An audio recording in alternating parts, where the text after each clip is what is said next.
Hello and welcome to the Morningstar series, Why Should I Invest With You? I'm Emma Wall and I'm joined today by Paul Niven, manager of the Foreign and Colonial Investment Trust. Hi, Paul. Hi, Emma. So firstly, happy birthday, not to you, but to the Trust, 150 years old this year. Obviously, you haven't been running it over that tenure, but with a Trust with such history, there must be lessons that have been learnt over the last century and a half, which are applicable now in today's market. Absolutely. We've learned many lessons over the last 150 years, and we started out essentially as an emerging market bond fund, investing into equities in the 1920s and really going wholesale into equities in the 1960s. So I think the most important lesson we've learned over the last 150 years is that we need to move with the times. So that was a really significant move in the 1960s, but more recently we took a really global approach, and that meant reducing our exposure to UK equity markets 5 years ago from around a third of the portfolio to only 5 or 6% today. So a diversified approach which moves with the times, investing in opportunities and growth assets as we do today, we think has been consistent certainly in recent decades. Because investors and markets, it can be said, are guilty of having quite short-term memories. I mean, we only need to look at the very recent volatility, which came as such a shock to people because markets had been sanguine for sort of 18 months. At this particular point in the cycle where we are looking at that last stretch of the rally, what have you learned about previous market cycles that can be applied now? So our perspective in terms of the market cycle is clearly we're some way through the bull market and we're probably closer to the end than the beginning. I don't think that's particularly contentious. In addition, the period of low volatility we expected would not last. Essentially, as the bull market matures, as rates rise, balance sheets of central banks begin to normalise, one would expect actually credit spreads will begin to widen somewhat and the equity market volatility would return. And obviously that happened with a vengeance in February. We'd waited quite some time, really many months of CAM and an 8% drop in a very short space of time. So rising volatility, choppier markets, I think, to be expected.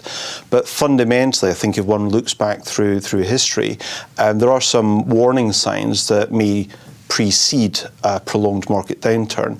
And frankly, we don't see those flashing red at present. What I mean by that is the yield curve, for example, is still upward sloping, not inverted yet. Growth expectations still positive. And valuations in markets are certainly not cheap, but not to the level of excess we think that would precede a downturn on that basis alone. So we talked a bit about the similarities with the past and what you can learn through mapping the past. You know, the end of boom and bust didn't happen despite Gordon Brown's promise. What about the differences? I mean, I suppose the most obvious one is tech, right? Yeah. I mean, things are very different now to they were 150 years ago, investment-wise. Well, I think that is actually a contentious point. Disruption is nothing new. The disruptors today, the likes of Amazon and Facebook, certainly are new companies, and we were early investors in both those companies. But over the last 150 years, there's been a trend of constant disruption. You can think of Kodak, for example, which was, an innovator in its day and then filed for bankruptcy not so long ago. So disruptors can maintain a competitive position for some period of time, but they need to constantly look over the shoulder for the next technology, which will in turn disrupt them. But I think more specifically on technology and some of these large companies in which we invest, one of the relevant points really is market power. And one talks about quality, industry position, but many industries, whether it's internet search or social networking, actually lend themselves towards monopolistic outturns. And for investors, that's actually a good place to be because those companies can command excess profits in due course. But obviously there's a question mark for consumers. So technology disruption, not something new. We are weighted towards some of those disruptors and they do form part of our portfolio, but importantly as part of a diversified approach. So our growth manager in the US is focused very heavily on those kind of companies, but we do also have a value approach which complements, we think, that exposure.